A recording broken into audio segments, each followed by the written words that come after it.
नमस्कार साथियों, स्वागत है आपका अपने ही पसंदीदा यूट्यूब चैनल बीरू एकेडमी पर। डियर बात करेंगे उत्तर प्रदेश की 69,000 शिक्षक भर्ती को लेकर के सुप्रीम कोर्ट का आदेश सर्वमान्य होगा, ऐसा बेसिक मिनिस्टर साहब ने एक बड़ी टिप्पणी की है। वहीं पर उत्तर प्रदेश में प्राथमिक विद्यालयों का विलय रद्द किया गया है, कई बड़े फैसले लिए गए हैं, बड़ी खुशखबरी है। इसी के क्रम में बात की जाए तो उत्तर प्रदेश के पूर्व सीएम अखिलेश यादव का भी बड़ा बयान आया है। पूरी तरीके से बात करेंगे, लेकिन जितने लोग चैनल पर पहली बार विजिट कर रहे हैं सब्सक्राइब करके बेल आइकन प्रेस कर लीजिए। डियर आपकी स्क्रीन पर पहली अपडेट आप देख सकते हैं। 1 किलोमीटर से ज्यादा दूर व 50 से ज्यादा छात्रों वाले स्कूलों का नहीं होगा विलय। बेसिक शिक्षा राज्य मंत्री संदीप सिंह जी बोले, ना कोई स्कूल बंद होगा, ना शिक्षक हटेगा, ना ही पद समाप्त होगा। तो आप देख सकते हैं साफ तौर पर आखिरकार उत्तर प्रदेश की सरकार बैकफुट पर आई और जो प्राथमिक परिषदीय विद्यालयों का मर्जर या विलय तेजी के साथ हो रहा था, उसको लेकर के प्रेस कॉन्फ्रेंस करके माननीय बेसिक मिनिस्टर संदीप सिंह जी ने सारी बातें स्पष्ट कर दी है।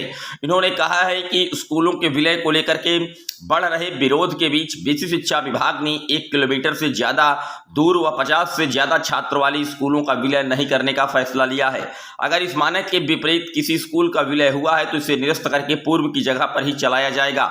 यह प्रक्रिया 1 सप्ताह के अंदर पूरी हो जाएगी। बृहस्पतिवार को बेसिक शिक्षा राज्य मंत्री संदीप सिंह जी ने लोक भवन में प्रेस वार्ता के दौरान यह जानकारी देते हुए कहा कि विलय के दौरान आई दिक्कतों को देखते हुए यह निर्णय लिया गया है। उन्होंने कहा कि शिक्षक छात्र अनुपात हर विद्यालय में सही किया जाएगा और इसके तहत 50 से कम छात्र वाले विद्यालयों का ही विलय किया जाएगा। एक भी विद्यालय बंद नहीं होगा। सभी 1,32,886 स्कूलों का यूडाइस कोड चलता रहेगा। उन्होंने कहा है कि अफवाह फैलाई जा रही कि शिक्षकों का पद हेड का पद समाप्त हो जाएगा, लेकिन कोई भी पद समाप्त नहीं होगा। तो आप देख सकते हैं उन्होंने कहा है कि अगर छात्रों को दिक्कत तो निरस्त होगा विलय। मंत्री ने एक बात और कही है कि बुंदेलखंड आदि में नदी, नाले, रेलवे क्रॉसिंग व दूरी आदि को देखते हुए भी कहा गया है कि यह कोई अंतिम निर्णय नहीं है। अगर जरूरत हुई और छात्रों को दिक्कत हुई तो संबंधित स्कूल के विलय को निरस्त कर देंगे। तो आप देख सकते हैं आखिरकार सरकार बैकफुट पर गई है और प्राथमिक विद्यालयों के मर्जर का जो मामला था, विलय का जो मामला था, उसको पूरी तरीके से कहीं ना कहीं निरस्त करने का आदेश दिया गया है।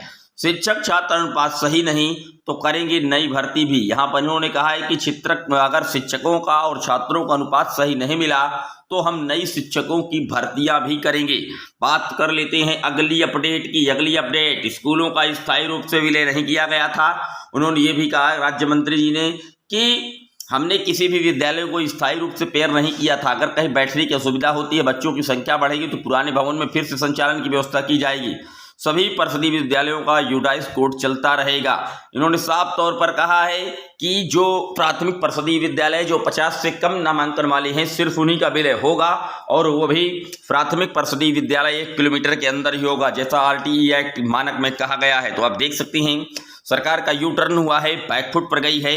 निश्चित तौर पर विरोध प्रदर्शन का ये असर हुआ है और इसी के क्रम में माननीय अखिलेश यादव जी ने देखिए ट्वीट करके जानकारी दी है। कहा है स्कूल मर्जर का फैसला वापस लेना पीडीए पाठशाला आंदोलन की महाजीत है। शिक्षा का अधिकार अखंड होता है और रहेगा। शिक्षा विरोधी भाजपा की ये नैतिक हार है। देख लीजिए अखिलेश यादव ने साफ तौर पर कहा है कि शिक्षा का अधिकार अखंड होता है और रहेगा। निश्चित तौर पर माननीय पूर्व मुख्यमंत्री अखिलेश यादव जी का भी भरसक प्रयास रहा कि प्राथमिक विद्यालयों का जो मर्जर हो रहा है इसको रद्द किया जाए और इनकी पार्टी के तमाम सांसदों ने पूरी तरीके से मोर्चा खोल दिया था। सदन में भी मछली शहर जौनपुर से जो सांसद हैं, सपा की ही हैं, माननीय प्रिया सरोज जी ने, धर्मेंद्र यादव जी ने लगातार इन्होंने संसद में भी मामले को गुंजायमान किया और उसी का नतीजा है निश्चित तौर पर कि आखिरकार सरकार बैकफुट पर गई। आम आदमी पार्टी की तरफ से भी पूरी ताकत झोंकी गई। इन तमाम साथियों की वजह से भी ताकत लगाई गई जो हमारे शिक्षक संगठन थे, डिक्लेयर किए हुए कैंडिडेट थे, इन्होंने भी ट्विटर पर महाअभियान छेड़ा और उन सब का नतीजा रहा कि उत्तर प्रदेश में प्राथमिक परिषदीय विद्यालयों का जो मर्जर था उसको लेकर के बेसिक मिनिस्टर साहब ने पूरी तरीके से क्लियर कट में बातें रख दी। डियर इसी के क्रम में बात कर लेते हैं अगली अपडेट की। अगली अपडेट आप देख सकते हैं उन्होंने एक बात और कही है कि 69,000 शिक्षक भर्ती में सुप्रीम कोर्ट के आदेश का अनुपालन करेंगे। कहा सरकार न्यायालय की प्रक्रिया में देरी नहीं करा सकती।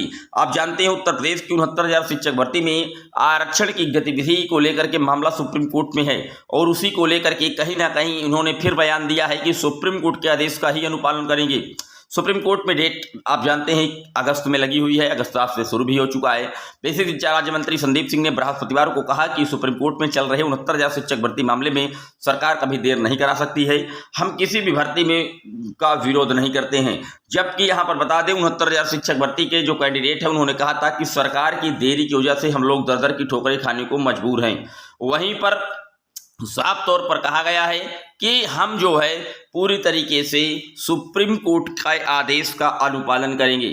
इसी बीच आप देख सकते हैं कि शिक्षक संगठनों के नए निर्णय पर जताई खुशी। बेसिक शिक्षा विभाग की ओर से विद्यालयों के विलय मामले में किए गए संशोधन पर खुशी जताई गई है। निश्चित तौर पर आप सांसद बोले लड़ाई जारी रहेगी। आम आदमी पार्टी के प्रदेश प्रभारी व संजय सिंह जी ने बयान जारी कर कहा कि हमें आज एक आंशिक जीत मिली है। स्कूल बंदी के मामले में प्रदेश सरकार ने कुछ बदलाव किए हैं जिससे कई स्कूल बंद होने से बच जाएंगे, लेकिन अब भी बड़ी संख्या में स्कूल बंद होने जा रहे हैं। पार्टी की लड़ाई जारी रहेगी और 2 अगस्त को लखनऊ में स्कूल बचाओ आंदोलन करेगी। तो आप देख सकते हैं कहीं ना कहीं जो 50 से कम नामांकन वाले विद्यालयों का मर्जर की बात अभी भी बेसिक मिनिस्टर साहब कर रहे हैं, वहीं पर आम आदमी पार्टी ये कह रही है कि एक भी स्कूल मर्ज नहीं होना चाहिए। हम पूरी तरीके से ताकत लगाएंगे कि एक भी विद्यालय मर्ज नहीं हो। हाँ, जहां पर नामांकन संख्या कम है वहां पर आप शिक्षकों की भी संख्या कम करके उस विद्यालय का संचालन करते रहिए। निश्चित तौर पर विपक्ष के काफी बड़े सहयोग की बदौलत और हमारे शिक्षक संगठनों की बदौलत और हमारे डिलीट किए हुए लाखों कैंडिडेटों की बदौलत आखिरकार आज सरकार को अपना फैसला वापस लेना पड़ा। इससे भविष्य में उम्मीदें बनी रहेगी कि बेसिक विभाग में शिक्षकों की भर्तियां हो सकती हैं। आपकी क्या राय है पूरे वीडियो पर कमेंट कर दीजिएगा। चैनल पर पहली बार आए सब्सक्राइब कर लीजिएगा। जैसे ही कोई और अपडेट आएगी हम आपको लगातार देते रहेंगे। जय हिंद, वंदे मातरम।